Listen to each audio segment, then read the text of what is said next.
அனைவருக்கும் வணக்கம்.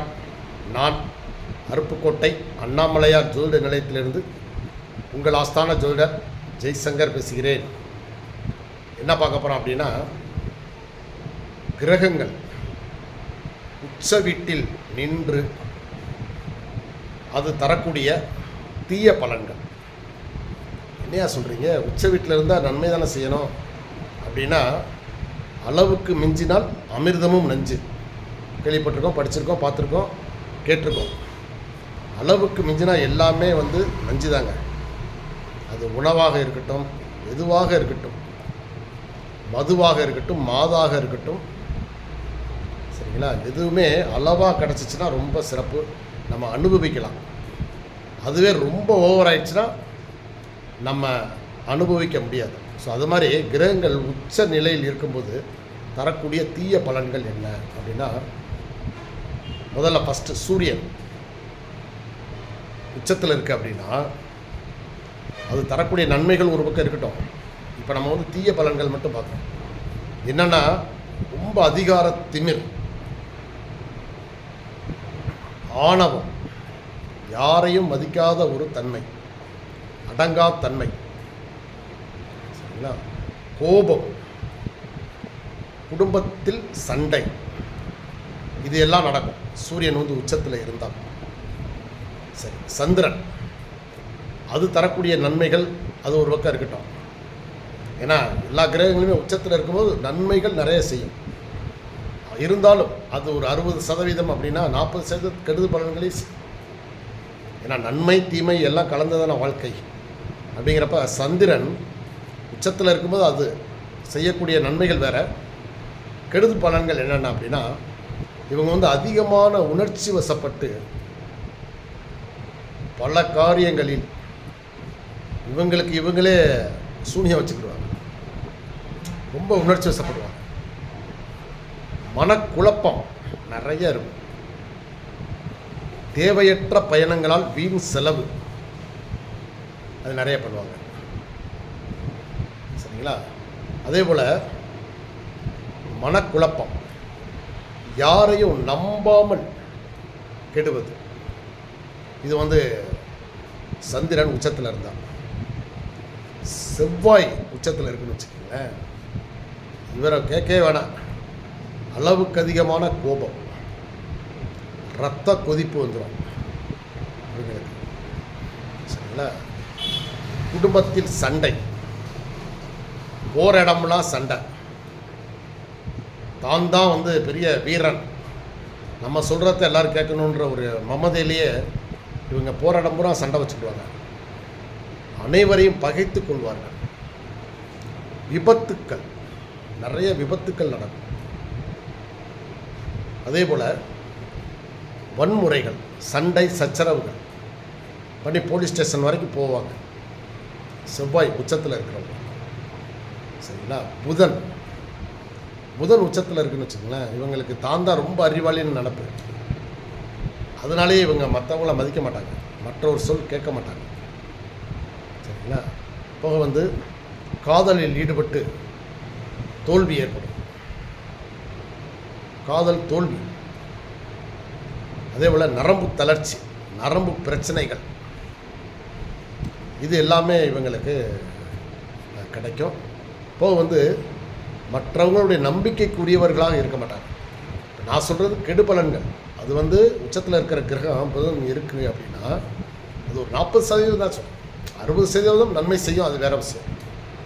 இதோடைய நன்மைகள் மறுபக்கம்னு எடுத்திங்கன்னா அது மிகச்சிறந்த ஒரு நன்மைகள்லாம் கிடைக்கும். இருந்தாலும் கெடுபலன்களை நாம் தெரிந்து கொள்வது நல்லது. ஸோ புதன் உச்சத்தில் இருக்கும்போது நரம்பு தளர்ச்சி, நரம்பு பிரச்சனைகள், தான் என்ற அகந்தை அதிகம். என காதலால் கெட்டு போவாங்க. நண்பர்களை ரொம்ப கேலி கிண்டல் செய்து நையாண்டி செய்து இவங்க தனக்குத்தானே சுனி வச்சுக்கிறாங்க. சரிங்களா, நம்பிக்கைக்குரியவர்களாக இருக்க மாட்டாங்க. நம்பிக்கைக்குரியவர்களாக இருக்கணும், பட் ஆனால் இவங்க ஏமாற்று பெருவர்லிகளாக மாறுவாங்க. புதன் உச்சத்தில் இருக்கல அப்படின்னா இவங்க சொல்லவுமே மற்றவங்க நம்புகிற மாதிரி இருக்கும். ஸோ இது இவங்க ஒரு ப்ளஸ் பாயிண்ட் எடுத்துக்கிட்டு என்ன செய்வாங்கன்னா எல்லோரும் ஏமாற்றுவாங்க. இது நடக்கும். சரி, குரு அப்படின்னா ரொம்ப அதிகமாக யாரையா நம்புவாங்க. அதிகமான நம்பிக்கையில் இவங்க வந்து நம்பி ஏமாறுவாங்க. சந்திரன் உச்சத்தில் இருக்கும்போது அவங்க நம்பாமல் கெடுவாங்க.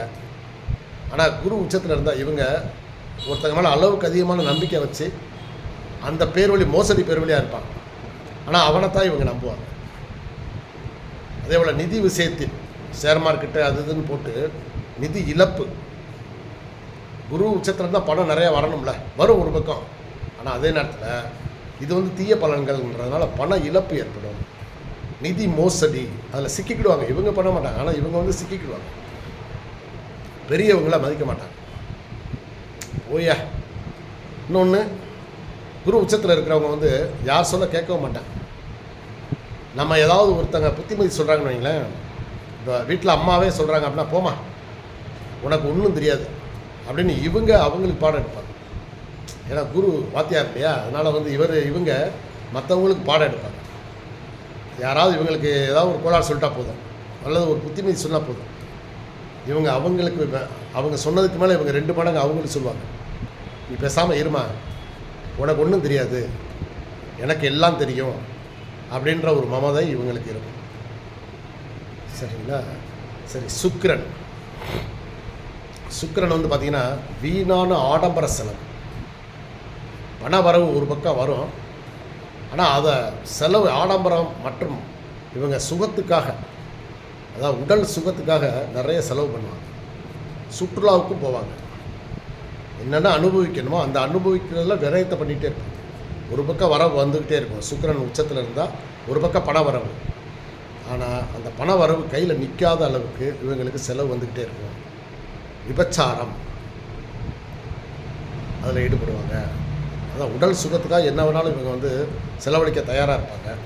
அது சம்மந்தமான நோய்கள் வர வாய்ப்பு இருக்குது. சரிங்களா? இப்போது வந்து சுக்கிரனால இனிப்பு ரொம்ப பிடிக்கும். இவங்களுக்கு சுகர் நோய் தானாகவே வந்துடும். அதுவும் சுக்கிரன் உச்சத்தில் இருந்துச்சுன்னு வச்சுக்கோங்களேன், அவங்களுக்கு உண்மையிலே சுகர் வந்து டாப்பில் நிற்கும். 3+, 4+, அதாவது 300, 400ன்னு வந்துடும். இவங்க அந்த மாதிரி விஷயங்களில் நிறையா செலவு பண்ணுவாங்க. சரிங்களா? சுக்கிரன் உச்சத்தில் இருக்கிறவங்க போக வந்து இவங்க வந்து உலக கேளிக்கை விஷயங்களில் நிறைய செலவு பண்ணுவாங்க. என்னென்னா வந்து இவங்களுக்கு உடல் சுகத்துக்கு என்ன இருக்கோ அதே ஒரு பால்வினை நோய்கள் இவங்களுக்கு வர வாய்ப்புகள் நிறையா இருக்குது உச்சத்தில் இருக்கும்போதே. சரிங்களா? ஏன்னா இவங்க அந்த விஷயத்தில் ரொம்ப ஈடுபாடு காட்டுவாங்க. ஸோ அதனால் இப்போது ட்ரிங்க்ஸ், மாது எல்லா விஷயங்கள்லையும் இவங்க வந்து ஈடுபடுவாங்க, தெரிஞ்சும் தெரியாமலும் குடும்பத்துக்கு. சரி, சனி பகவான் இவர் உச்சத்தில் இருக்காருன்னு வச்சுக்கோங்களேன், இவங்களுக்கு ஏற்கனவே தாமதம். சரிங்களா? சோம்பேறித்தனம், எதுலேயுமே உடனே ஒரு ஒரு வேகம் என்பது இல்லாமல் ரொம்ப ரொம்ப ரொம்ப நிதானத்தை கடைபிடிப்பாங்க. ரொம்ப சிக்கனவாதியாக இருக்கும். பணம் ஒரு பக்கம் ஏதாவது ஒரு வழியில் வந்தாலும் இவங்க ரொம்ப கருமித்தனமாக இருப்பாங்க. எவ்வளோ வந்தாலும் சரி இவங்களுக்கு வந்து அந்த செலவழிக்கக்கூடிய மனப்பான்மை வராது. ஸோ இதனாலே இவங்க வந்து எல்லாரையும் பகைக்கக்கூடிய சூழ்நிலை இருக்கும். ஒரு வேலை பார்க்குறவங்களுக்கு கூட ஒழுங்காக சம்பளத்தை தர மாட்டாங்க. சரிங்களா? சரி, ராகு இவங்க வந்து பிரம்மாண்டத்துக்கு அதிபதி ராகு, அது ஒரு பக்கம் இருக்கட்டும். ஆனால் உச்சத்தில் இருக்கும்போது சித்தப்பிரமை பிடிச்ச மாதிரி அப்பப்போ திடீர்னு பைத்தியக்கார மாதிரி ஆயிடுவாங்க. பிரம்மை, கள்ளக்காதல்,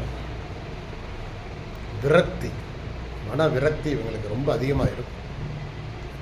ஏண்டா வாழ்கிறோம் அப்படின்ற மாதிரி அப்பப்போ இவங்களே நினச்சிக்கிடுவாங்க. சரிங்களா? ராகு உச்சத்தில் இருக்கும்போது இவங்களுக்கு அடிக்கடி பாம்பு கண்ணில் பட்டுக்கிட்டே இருக்கும். அல்லது நேரில் படாட்டாலும் செல்லை திறந்தாங்கன்னா பூரா பாம்பு படும்.